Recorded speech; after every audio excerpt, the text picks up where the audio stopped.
Notre invité ce soir, Nicolas Barrican, bonsoir. Bonsoir. Merci d'avoir accepté notre invitation. Vous êtes le cofondateur de Médiacité Lyon. Alors demain, Bruno Bernard va être officiellement élu le président de la métropole. Les Verts, on le rappelle, qui ont obtenu la majorité absolue. C'est une première ici à Lyon. Concrètement, Nicolas, quels vont être les premiers dossiers qu'ils vont devoir gérer? Les dossiers qui sont en cours, j'imagine? Oui, alors effectivement, ce qu'a déclaré Bruno Bernard dans la presse depuis son élection dimanche, c'est qu'il allait en priorité s'occuper de ce qu'il appelle l'urgence économique, c'est-à-dire relancer la commande publique, débloquer certains dossiers. Il a parlé de permis de construire qui pouvaient être bloqués. Il faisait allusion notamment aux rivalités qui pouvaient exister précédemment entre la métropole et la ville de Lyon.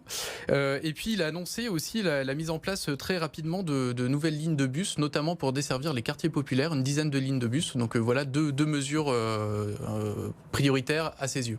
En parlant des transports, justement, il va devoir aussi gérer le dossier du Rhône Express assez rapidement. On sait que David Kimmelfeld, son prédécesseur, avait dénoncé le contrat avec Vinci. Ça aussi, il va falloir le régler rapidement. Oui, tout à fait. Alors c'est effectivement un des dossiers chauds qui va arriver très vite sur son bureau. Ce matin, sur Médiacité, justement, on en parlait. On parlait notamment d'un aspect qui a émergé avec le confinement. C'est la compensation des pertes liées à l'arrêt du service du Rhône Express.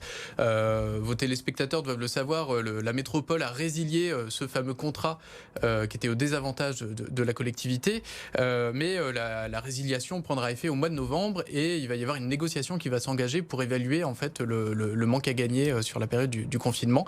Et c'est bien sûr, c'est la métropole qui devra payer cette facture. Dossier également qu'il va falloir prendre en main rapidement, ce sont les logements dans la métropole. On sait que dimanche soir, Bruno Bernard a été interpellé dès son élection, oui. Dès la fin de son discours par le collectif Trêve Générale qui s'est invité justement à cette soirée. Est-ce qu'il a déjà une position claire sur ce sujet? On sait dans quel sens il va aller? Alors, il y a eu des promesses de formuler autour du logement, et notamment une promesse qui a été reprise, qui était portée par ses partenaires de gauche, par Renaud Père, le candidat de la gauche unie, la promesse d'augmenter le rythme de construction des logements sociaux pour arriver à un rythme de 6 000 logements sociaux par an d'ici à la fin du mandat. On est aujourd'hui à un rythme d'environ 4 000 logements sociaux construits par an dans la métropole. Donc voilà, là on parle du logement social. Il y a aussi l'hébergement d'urgence. Il y a un des dossiers qui va très vite aussi devoir être traité, c'est celui du collège Maurice Sèvres, le squat qui se trouve à la Croix-Rousse, qui a abrité jusqu'à 400 personnes. Ils sont un peu moins actuellement. On sait que l'ancien président, le futur ancien président de la métropole, David Kimmelfeld, réclamait l'expulsion de ce squat, notamment parce qu'il y avait un projet immobilier. Donc on va voir là comment Bruno Bernard va gérer ce dossier. Ça va être aussi un marqueur de ce début de mandat. Pour le moment, il ne s'est absolument pas exprimé sur ce sujet. On ne sait pas dans quelle Pas à ma direction. connaissance. Concernant l'hébergement d'urgence, il y a eu un engagement de prix par la métropole et par la préfecture de zéro remise à la rue suite au confinement. Donc là aussi, il faudra voir la mise en œuvre de cette promesse qui a été formulée par son prédécesseur et comment lui se l'attribue. Et c'est lui finalement qui va devoir mettre en œuvre cette promesse-là, cet engagement. Alors, quid également du chantier de la Pardieu? Il est encore en cours actuellement. On sait que le projet prévu par l'ancien exécutif n'est pas forcément au goût des écologistes. Il va se passer quoi? Est-ce que Bruno Bernard peut décider l'arrêt complet de ce chantier? Est-ce qu'il peut modifier ce qui a été prévu par David Kimmelfeld? Alors, beaucoup de coups sont déjà partis à la Pardieu. Il y a certaines phases du chantier qui sont déjà très avancées. Alors, quand on lit dans le détail le programme de Bruno Bernard et de Grégory Doucet, on voit bien qu'ils ont instillé quelques inflexions, notamment ils ont le projet de planter une forêt urbaine derrière la métropole de Lyon, d'ailleurs, rue du docteur Brochu, si je ne me trompe pas. Voilà, donc il va y avoir comme ça des touches apportées au projet. Je pense que, il faudra voir aussi dans quelle mesure ils sont en capacité de toucher des choses qui ont déjà été conclues et négociées. À mon avis, ce ne sera pas si évident que ça. On parlait tout à l'heure des constructions à venir en matière d'éducation notamment. Oui. On le sait, les collèges sont à la charge de la métropole. Oui.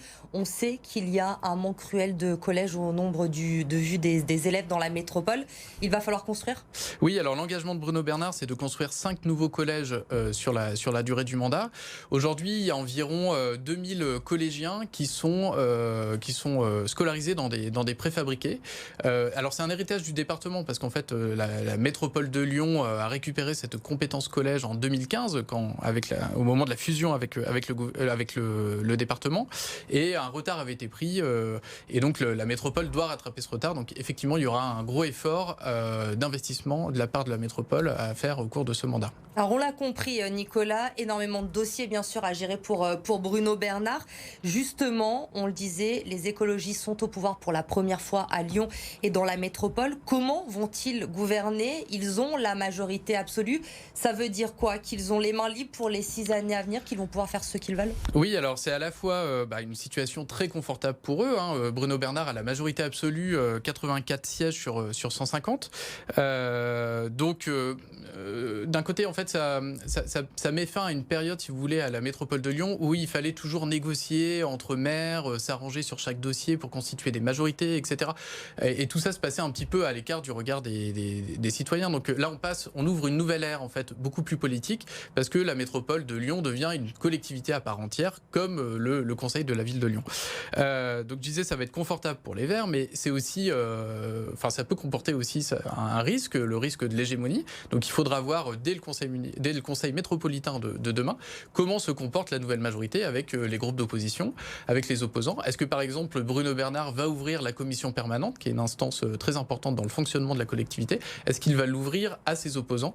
Ce à quoi David Kimmelfeld s'était toujours refusé à faire ce pas-là en direction de son opposition, comme précédemment Gérard Collomb.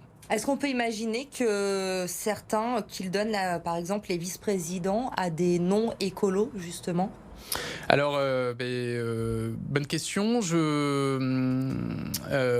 Jusqu'à présent, les noms qui sont sortis dans la presse concernaient donc des élus écologistes, Béatrice Vesili à l'urbanisme, Emeline Baume à l'économie. Je me trompe peut-être, mais je ne crois pas avoir vu de déclaration dans ce sens-là de la part de Bruno Bernard. On sait qu'en revanche, sur l'Est lyonnais, les Républicains ont fait des scores importants. Oui. Il va falloir tout de même prendre en compte également cette présence, ce fort taux des Républicains de la droite dans l'Est lyonnais pour gouverner. Ça c'est sûr. Dimanche soir, en fait, la vague verte a un peu masqué cet autre phénomène qui est que l'Est, les communes de la banlieue Est de Lyon continuent de virer au bleu, en fait, au bleu républicain. Et donc, on a une métropole aujourd'hui très verte dans son centre et plutôt bleu républicain à sa périphérie. Et là, Bruno Bernard devra déployer des talents politiques aussi pour mener des politiques publiques équilibrées au-delà des étiquettes politiques des maires des diverses communes.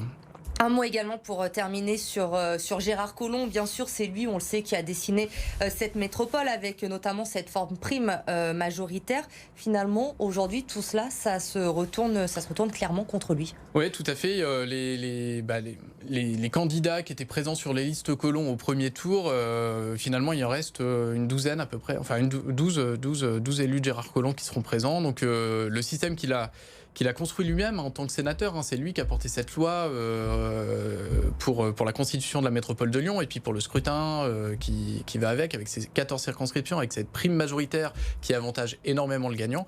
Et tout ça se retourne, il se prend un petit peu tout ça en pleine figure comme un boomerang. Donc voilà, il devrait siéger. Il devrait être dans l'opposition tout de même, parce que dimanche, on s'en souvient. Il a dit c'est la fin de ma vie politique. Tout à fait. Alors depuis, on a publié un article sur cette question-là ce matin sur Mediacité. Son entourage, ses plus proches, les élus qui sont restés fidèles à Gérard Collomb jusqu'au bout, nous ont assuré qu'il serait bien présent dans l'opposition. Lui-même, d'ailleurs, l'avait dit pendant la campagne. Donc il aura une place à part, comme me le disait Jean-Yves Sécheresse, l'adjoint à la sécurité de la ville de Lyon. Mais il sera bien présent dans l'opposition. À voir combien de temps il va tenir et est-ce que qu'il va réussir à se contenter d'un strapontin d'opposants, parce qu'on sait que les droits de l'opposition sont quand même assez limités et la capacité d'action est toute limitée. On verra ça bien sûr dans les semaines à venir. Merci beaucoup Nicolas Barrican d'avoir été notre invité ce soir sur BFM Lyon.